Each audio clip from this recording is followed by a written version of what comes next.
On voice வீடியோஸை like பண்ணுங்க, share பண்ணுங்க, சப்ஸ்கிரைப் பண்ணுங்க அண்ட் மறந்துடாம பெல் பட்டனை பிரஸ் பண்ணுங்க. தமிழ் உறவுகளுக்கு வணக்கம். இன்று நம்மோட இணைப்பில் இருப்பவர் the top political analyst from India, the one and only mister Delhi Rajagopalan அவர்கள். சார் வணக்கம், எப்படி இருக்கீங்க? சார் சௌக்கியமா இருக்கேன் கணேஷ், சௌக்கியமா இருக்கேன் சார். ஃபர்ஸ்ட் கொஸ்டின் வந்து ஏஐ சம்மிட்ல வந்து இன்னைக்கு சில காங்கிரஸ் பீப்புள் உள்ள வந்து பிஎம் ஷுட் ரிசைன் அப்படின்ற மாதிரி கோஷம்லாம் எழுப்பியிருக்காங்க. இது ஒரு, அதாவது இந்த AI conference is looked upon by the entire world. இங்கே வந்து இந்த மாதிரி ஒரு கோஷம்லாம் எடுப்படுதை நீங்கள் எப்படி பார்க்குறீங்க? இஸ் இட் நாட், அதாவது யார் ஃபார்மிஷிங் ஆர் என்ன சொல்லுது, அப்படியே depleting the image of India அப்படின்ற மாதிரி நம்ம பார்க்கக்கூடாது? அது கணேஷ் நேயர்களுக்கும் ரியல் ஒன் நேயர்களுக்கும் நன்றிகளை தெரிவித்துக் கொண்டு, இன்று காங்கிரஸ்காரர்கள் அந்த all India world summit on artificial இன்டெலிஜென்ஸ்ல உள்ள பூந்து பிரதமரே ராஜினாமா செய், பிரதமர் காம்ப்ரமைஸ் ஆயிட்டீங்க வேர்ல்டு ட்ரேடு டீல்ல அப்படின்லாம் சத்தம் போட்டிருக்காங்க. அவங்களுக்கெல்லாம் உரிய பாஸ் கொடுத்துருக்காங்க. போன வாரமே பண்ணிக்க 20 பேர் மொத்தம் இந்தியன் யூத் காங்கிரஸ் மெம்பர்ஸ் அவங்கெல்லாம் உள்ள ரீசனபிளா ஆதார் கார்டு கொடுத்து பேன் கார்டு கொடுத்து உள்ள போயிட்டாங்க. உள்ள போனவனையுமே தங்களுடைய ஷர்ட்ஸ் எல்லாம் எடுத்துட்டு வெறும் அம்மனமா இருந்தாங்க, வேற அதாவது ஆஃப் இதுவா இருந்தாங்க. அப்படியே இதெல்லாம் இன்டர்நேஷனல் லெவல்ல பாத்தீங்கன்னா ஒரு அசிங்கமா தான் இருக்குது. இந்தியாவுக்கு ஒரு அவப்பெயர். நம்ம இது வந்து இந்திய சமுதாயத்திற்கும் இந்திய இளைஞர்களுக்கெல்லாம் பாருங்க, they want to study artificial intelligence என்னன்னுட்டு. இப்ப எல்லாத்தையும் ஆர்டிபிஷியல் இன்டெலிஜென்ஸ் வந்தாச்சு. ஹெல்த்ல, எஜுகேஷன்ல, அக்ரிகல்ச்சர்ல, எவ்ரி சப்ஜெக்ட் வந்தாச்சு. ஆர்கிடெக்சர். இப்ப வந்து உங்களுக்கு ஹார்ட் அட்டாக் வருமா வராதா, எனக்கு ஹார்ட் அட்டாக் வருமா வராதாங்கிறதுக்கு ஒரு மாசத்துக்கு முன்னாடி சொல்றது. நிச்சயமா சார். ஆமா. அது என்ன, அதை தவிர எஜுகேஷன்ல வந்துச்சு. இதெல்லாம் நிறைய இந்தியா வந்து முன்னாடி கொண்டு இருக்கும் பொழுது, இது ராகுல் காந்தியினுடைய ஒரு அணுகுமுறையை தான் காங்கிரசும் பின்பற்றுகிறது. காரணம் என்னன்னா, பார்லிமெண்ட் நடக்கச்சு ஜோதிமணி, மாணிக் தாக்கூர் எல்லாம் விட்டு பிரைம் மினிஸ்டர் அடிக்க சொல்றது, கொலை பண்ண சொல்றது, அவங்களுடைய சீட்டுக்கு போய் நிக்கிறது. அது அப்புறம் அந்த பிட்டுன்னு ஒரு மந்திரி உள்ள வந்தாருன்னா, பார்லிமெண்ட் உள்ள வந்தாருன்னா அவரை ஹெக்கிள் பண்றது. அதை தவிர நம்ம மந்திரிகள் 2 பேரும் பிரஸ் கான்ஃபரன்ஸ் வச்சாங்க, ராகுல் காந்தி போய் நடுவில் மூக்க நீட்டி let me also come in the frame அப்படின்லாம் சொல்றது. பார்லிமெண்ட் நடந்துட்டே இருக்கும்போது நரேந்திர மோடி கிட்ட போய் முத்தம் கொடுக்குறேன்னு முத்து கட்டிக்கிறது. இதெல்லாம் ஒரு சீப் பாலிடிக்ஸுங்க. இல்லையா சார்? அது வந்து ஏன் வந்து ராகுல் காந்தி இஸ் நாட் வெறுப்பு. 3 முறை 2014, 19, 24 15 வருடங்களில் காங்கிரஸை பொதுமக்கள் நாரடிச்சுட்டாங்க, வீழடிச்சுட்டாங்க. அதிலிருந்து காங்கிரஸை வளர்ப்பதை விட்டு காங்கிரஸ் வந்து எப்படி ஒரு ஆன்டி நேஷனலா பாக்குறாங்க பாருங்க. ஒரு அராஜகத்துக்கு தாண்டி தான் போறாங்களோன்னு நினைக்கிறது மாதிரி இருக்கான். இதுக்கு வந்து திருப்பி 2029 தோத்து போயிட்டான்னு வச்சுங்க. இதெல்லாம் ஒரு, அவர் பாருங்க எப்பவுமே நெருப்புன்னு சொல்றது, பூகம்பம்னு சொல்றது, மிட்டி கட்டேங்க, அதாவது கரிசனால போட்டு தேகத்தை எரிய விடும், ஜென்சி. இதுக்கெல்லாம் ஒரு இந்தியாவில் ஜென்சி வரவே வராதுங்க. இந்தியா வந்து தேசபக்தி உள்ள நாடு. இந்தியாவில் நாளைக்கு கோவில்ல போய் பண்ணுவீங்களா, சுப்ரீம் கோர்ட் உள்ள போய் பண்ணுவீங்களா? அது மாதிரிலாம் நம்ம எல்லாத்தையும் மரியாதை கொடுக்கணுங்க கணேஷ். நாளைக்கு உதாரணத்துக்கு கபாலீஸ்வரர் கோவில் நடக்குது தமிழ்நாட்டில், ஒரு தெப்பக்குளம் உற்சவம் நடக்குது, அங்க போய் இந்த மாதிரி பண்ணுவீங்களா? உங்களுக்கு வெறுப்பு யார் மேல? நரேந்திர மோடி மேல, ஓட்டு மேல காமிங்க, கட்சியை வளர்க்கறதுக்கு பாருங்க. அதை விட்டுட்டு இந்தியாவிற்கு எதிராக பண்ணது தவறு. அது வந்து உலகத்து லெவல்ல என்ன பண்ணுவாங்க இப்ப பாரு, பிரான்ஸ் பிரைம் மினிஸ்டர் முன்னாடி என்ன நினைச்சுப்பாங்க, சில்லி ஃபெலோஸ் அப்படின்னு தான் சொல்லிட்டு போறாங்க. அதையும் காதல கேட்க முடியுது நம்மளால. அந்த ஆசிரியர்கள் இந்த அஜிடேட்டர்ஸ் பார்த்துட்டு தேர் ஆல் சில்லி ஃபெலோஸ் அப்படின்னு சொல்லிட்டு போறாங்க. ஒரு இன்டர்நேஷனல் டெலிகேஷன் முன்னாடி ஒரு சொக்காய வந்துட்டு நரேந்திர மோடி ஒழிகிட்டு சொல்ல முடியுமா? Sir, this is an international AI summit and this should be a proud moment for India. So, இதை வந்து ஒரு பொலிட்டிக்கல் ஸ்டாண்டர்டோட பார்க்கறது எப்படி sir? That's not the right thing to do இல்லையா? ஸோ இதுக்கு ஒரு ஆன்சர் கிடையாதுங்க. அந்த அராஜகத்தை நோக்கித்தான் போகிறது. காரணம், இது வந்து இந்தியாவில் இளைஞர்களிடையே ஒரு வெறுப்பை உண்டாக்குவதற்காகவும் நாடாளுமன்றத்திலும் சரி, சுப்ரீம் கோர்ட்டிலும் சரி, சட்டமன்றத்திலும் சரி, இப்போ வாக்காளர்கள்னா எஸ்ஐஆர்னால அதை வந்து சோரி, வாக்குச்சோரி, ஓட்டு சோரி அப்படிங்கிறாரு. இதெல்லாம் பார்த்தீங்கன்னா பொதுநலன் ஒரு வெறுப்பை ஏற்படுத்தி வருகிறது. Okay sir. இந்த டாபிக்லேயே நெக்ஸ்ட் டாபிக் என்ன அப்படின்னா, there was a conversation between Arnab Goswami and Mukund Naravane. அதை பற்றி நீங்கள் என்ன சார் பார்க்குறீங்க? That's become a major issue right now in India. அது வந்து வியாழக்கிழமை 19ஆம் தேதி பிப்ரவரி மாதம் இரவு 8:30 மணிக்கு அர்னாப் கோஸ்வாமி தன்னுடைய ரிப்பப்ளிக் டெலிவிஷன் சேனல்ல general Mukund, former chief of army staff, அவர் எழுதிய புத்தகம் கேரவான்ற பத்திரிகையில வந்தது. அந்த புத்தகத்தை ராகுல் காந்தி பாராளுமன்றத்தில் எழுப்பினார். நாடாளுமன்றத்தில் அவர் ராகுல் காந்தி சொன்னாரு, 14,000 கிலோமீட்டருக்கு ஸ்பேஸ் நம்ம வந்து விட்டுட்டோம் சைனாக்கு, கல்வான் வேலியில அப்படிலாம் பேச ஆரம்பிச்சாரு. அப்போ ராஜ்நாத் சிங் எல்லாம் எடுத்து அதுக்கு பதில் சொன்னாரு, நேத்தி கல்வானுக்கு 1 இன்ச்சு கூட நம்ம கொடுக்கல. 3 மாசம் இந்த சண்டை நடந்தது. நான் பிரைம் மினிஸ்டர் கேட்டேன், நீ you are on the spot, நீ என்ன ஒன்னா பண்ணு, சைனாக்கு அந்த டேங்க பின்னாடி அனுப்புறதுக்கு என்ன ஒன்னா பண்ணு, you do whatever you want. அவர் எழுதியிருக்காரு அந்த புத்தகத்துல, I was facing a situation like a hot potato in my hand அப்படின்னுட்டு. அது ராகுல் காந்தி சொல்லி காமிச்சாரு. அதுக்கு விளக்கம் கொடுத்திருக்காரு. அது வந்து பென்குயின் புஸ்தகம் போட்டிருக்காங்க. அது இந்தியாவில இன்னும் பர்மிஷன் கொடுக்கவே இல்லை. அதுக்கு கவர்மெண்ட் ஆஃப் இந்தியாவில நீங்க ரிட்டையர் ஆன உடனே புஸ்தகம் எழுத முடியாது. அப்படி எழுதினீங்கன்னா கூட கவர்மெண்ட் அப்ரூவல் போகணும். ஏன்னா you serve the government of India for 30-40 years. நீங்க ஒரு கம்பெனில வேலை செய்யறீங்க, உங்க கம்பெனிக்கு எதிர்த்து எழுத முடியுமா சொல்லுங்க பாப்போம்.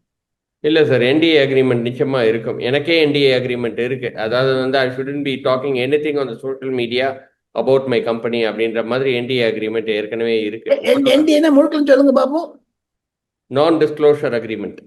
நான் டிஸ்க்ளோஷர் அக்ரிமெண்ட். ஆமா. அந்த நான் டிஸ்க்ளோஷர் அக்ரிமெண்ட் எல்லாருக்கும் உண்டுங்க தம்பி.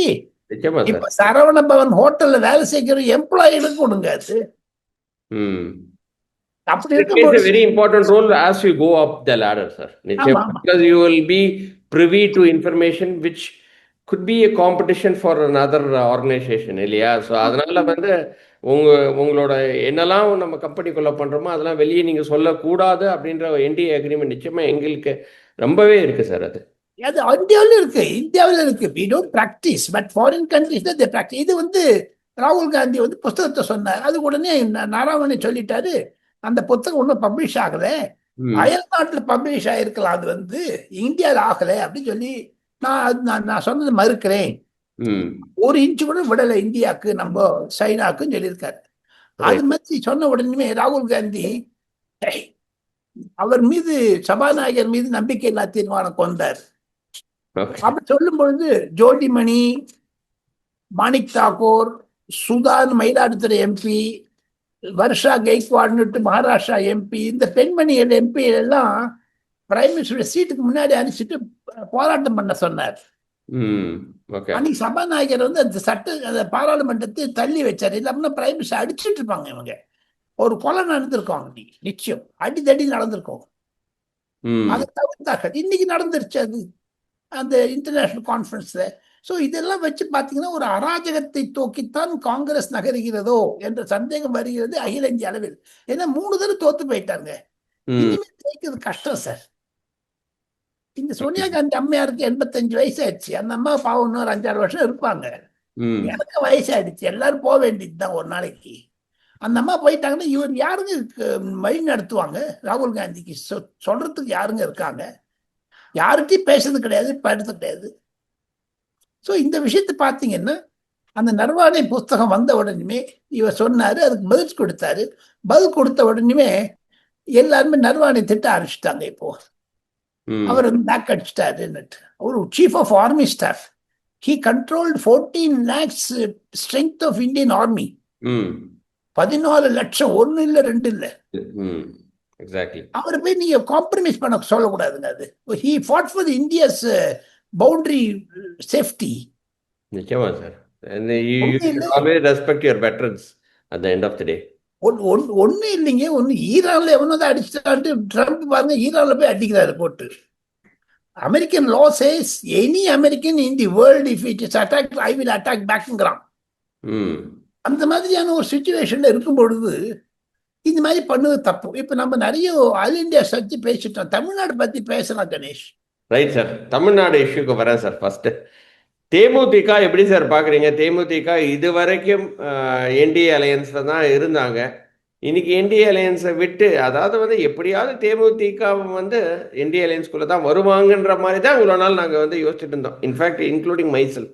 I never thought that they would come and join DMK. எப்படி சார் இது நடந்தது? இது வந்து அதிமுகவும் என்டிஏவும் அவங்க வந்து கோட்டை விட்டுட்டாங்கன்றது மாதிரி நம்ம பார்க்குறதா? உங்களோட கருத்துக்கள் எப்படி சார் இருக்கு? அணுகுமுறை பிரேமலதா அவனுடைய அணுகுமுறையில் தவறு. ம் அந்த அம்மையார் வந்து ஓட்டு வங்கி இன்னும் இருப்பதா நினைக்கிறார்கள். ம் பிரேமலதா அவனுடைய கணவர் விஜயகாந்த் எவ்வளவோ கருணாநிதி அவர்களை பற்றியும் திமுக அரசை பற்றியும் விமர்சித்திருக்கிறார். அந்த பின்னணியில் பார்த்தால் தேமுதிக செய்தது பச்சை துரோகமாகத்தான் பலர் பார்க்கிறார்கள். ம் இது பல இதுக்கெல்லாம் முன்னேன்னு வச்சுங்க கணேஷ். ம் இந்த ராஜ்யசபா எலெக்ஷன் முன்னாடி வச்சுட்டாங்க மார்ச் 16ஆம் தேதி.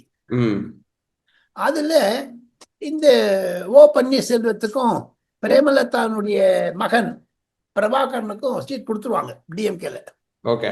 ம் ஓ ஓப்பன் செல்வத்துக்கும் கொடுத்துருவாங்க நீங்க பாக்குறீங்களா? ஆமா ஏன்னா இன்னைக்கு போயிட்டு நம்மளோட சிஎம் பார்த்திருக்கிறாரு, சட்டசபை நிகழ்வுக்கு முன்னாடியும் பார்த்திருக்கிறாரு, அப்புறமாவும் பார்த்திருக்கிறாரு. ஸோ அதனால ஓபிஎஸ் அவர் கை தட்டி ஓப்பனா பிரஸ் கான்ஃபரன்ஸ்ல வேற சொல்லியிருக்காரு திமுக தான் ஆட்சிக்கு வரணும்னு. இவர் போய் எப்படி ஜெயலலிதாவுடைய ரகசியம் பண்ண முடியும்? எடப்பாடி பழனிசாமி சொன்னது சரிதானே.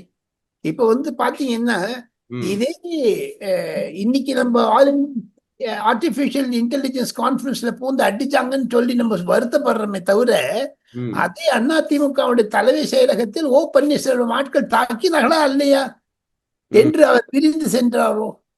ஜெயலலிதா பதவி எடுத்த ரூம்ல இருந்து டாக்குமெண்ட்ஸ் எல்லாம் எடுத்துன்னு போனாங்களா? அதனாலதான் எடப்பாடி பழனிசாமி சொல்றாரு இந்த துரோகியை விட மாட்டேன்னுட்டு சொல்லியிருக்காரு. அவருடைய கோட், அவருடைய விஷயத்தை நான் திருப்பி சொல்றேன்.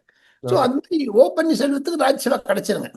சரிங்க சார். பட் இருந்தாலும் தேமுதிக வந்து கோட்டை விட்டுட்டாங்களோ அப்படின்னு தானே சார் பார்க்க வேண்டியதா இருக்கு. ஏன்னா எங்க இருந்தாலும் அவங்க ஒரு 2000 ஓட்டு 2000 to 3000 ஓட்ஸ் அவங்க எல்லா தொகுதியிலும் வச்சிருக்கிற மாதிரி பேச்சுக்கள் நிலவுது. அதே மாதிரி வந்து நாயுடு இருக்கிற அந்த தொகுதிகள், அதாவது வந்து கொங்கு மாநில மண்டலம் அந்த மாதிரி இடத்துல நிறையவே வந்து அவங்க வந்து ஓட்டுகள் வச்சிருக்கிறாங்க. இந்த ஓட்டெல்லாம் ஃபைனலா ஹெல்ப் பண்ணுமே சார் ஏடிஎம்கேக்கு, என்டிஏக்கும் ஹெல்ப் பண்ணுமே சார். என்டிஏக்கு ஹெல்ப் பண்ணும். இந்த ஒரு தமிழகத்தில் கணேஷ் 1967 நான் தமிழக சட்டமன்றத்தை தேர்தலை நெருக்கமாக நீண்டமாக பார்த்திருக்கேன். பத்திரிகையாளராக சமீபத்தில் இருந்து அத்தனை முன்னாடி என்னுடைய மரியாதைக்குரிய தகப்பனார் ஜா ராமபத்ரன் ராஜாஜியிடம் செயலாளராக இருந்தார். பேரறிஞர் அண்ணா அவர்களையும் காகிதே மீண்டத்தையும் நன்றாக தெரியும். அன்றிலிருந்து 67 காங்கிரஸை ஒழிக்க வேண்டும் என்று திமுகவுடன் கூட்டு போட்டு பண்ணார். நான் இன்னொரு வீட்டுக்கு நான் போயிருக்கேன் காஞ்சிபுரத்துக்கு சார், சின்ன பையனா. எங்க அப்பாவோட பஸ்ல போயிருக்கேன் சார். அப்பெல்லாம் he used to take some message. அப்பெல்லாம் டெலிபோன் கிடையாது, கான்வர்சேஷன் கிடையாது, no mobile, no internet, no WiFi, no Twitter. அப்போ 1966 அப்போலேருந்து இன்னி வரைக்கும் பார்த்துட்டு இருக்கேன். இந்த தேர்தல் வந்து விஜய்னால எல்லாருமே குழம்பிட்டாங்க. விஜய் மேல டென்ட். நீங்க 2000 தொகுதியில ஒரு வாக்கு இருக்கு விஜயகாந்துக்கு சொல்லி அதெல்லாம் விஜய் சாப்பிட்டு போயிடுவார். விஜயகாந்த் ஓட்ட விஜய் சாப்பிட்டுருவார். ஓ, காந்தோட ஓட்டை வந்து விஜய் சாப்பிட்டுருவாரு அப்படின்ற மாதிரி நீங்க பாக்குறீங்க. ஓகே. பட் அப்போ வந்து டிஎம்கேக்கு இதனால ஒரு பெரிய அட்வான்டேஜ் இல்லைன்னு பாக்குறீங்களா சார்? அதுல வந்து விஜய் காண்ட்ங்கிறத வந்து விஜய் கேன் பண்ணிடுவாரு. Okay okay. நீங்க அப்படி பாக்குறீங்க இல்லையா? அதனால வந்து ஒன்னும் பிரயோஜனம் இல்லை அப்படின்ற மாதிரி தான் பார்க்க வேண்டியதா இருக்கு. கணேஷ், தமிழக சட்டமன்ற 2026 பொது தேர்தலில் 3 வரிகளில் நான் முறிக்க முடியும். போதைப்பொருள், கள்ளச்சாராயம், பாலியல் குற்றங்கள், போராட்டங்கள் இதையெல்லாம் வைத்து பார்த்தீர்களான பொதுமக்களிடையே மாபெரும் அதிருப்தி இருக்கிறது. திமுகவிற்கு எதிரான அலை வீசுகிறது. அதையெல்லாம் விஜயும், எடப்பாடி பழனிசாமியும், அண்ணாமலை போன்றவர்களும், நயினா நாகேந்திரன் போன்றவர்களும், அன்புமணி ராமதாஸ் போன்றவர்களும், ஜி.கே. வாசன் போன்றவர்களும் என்மாஸ் பண்ணி கலெக்ட் பண்ண பாக்குறாங்க. ம் அதுல ஒரு செட்பேக் இருக்கத்தான் இருக்கும். விஜயகாந்த் போய் பார்த்தது திமுகவிற்கு பெரிய ஒரு சக்தி வந்ததா ஒரு பிம்பம் பண்றாங்களே, தப்பு. காங்கிரஸ் ஒண்ணு செய்யலையே. Right sir. அதுதான் காங்கிரஸ் நெக்ஸ்ட் கொஸ்டின். அதுதான் சார் நெக்ஸ்ட் கொஸ்டின். பட் இப்போதைக்கு நீங்க வந்து விஜயகாந்தோட கட்சி தேமுதிக வந்து திமுகவோட சேர்ந்ததுனால ஒரு பெரிய அட்வான்டேஜ் கிடையாது. அதே சமயத்தை இந்த இடத்துலயும் டிஸ்அட்வான்டேஜ் கிடையாது அப்படின்ற மாதிரி தான் நீங்க பாக்குறீங்க இல்லையா? Right sir. ரொம்ப ரொம்ப நன்றி. நம்மளோட கொஸ்டின்ஸ் எல்லாம் ஆன்சர் பண்ணதுக்கு. இன்னொரு வீடியோவில் சந்திக்கிறேன். அதுவரை நன்றி, வணக்கம் சார். நமஸ்தே, நமஸ்தே. நல்லா போச்சு. தேங்க்யூ.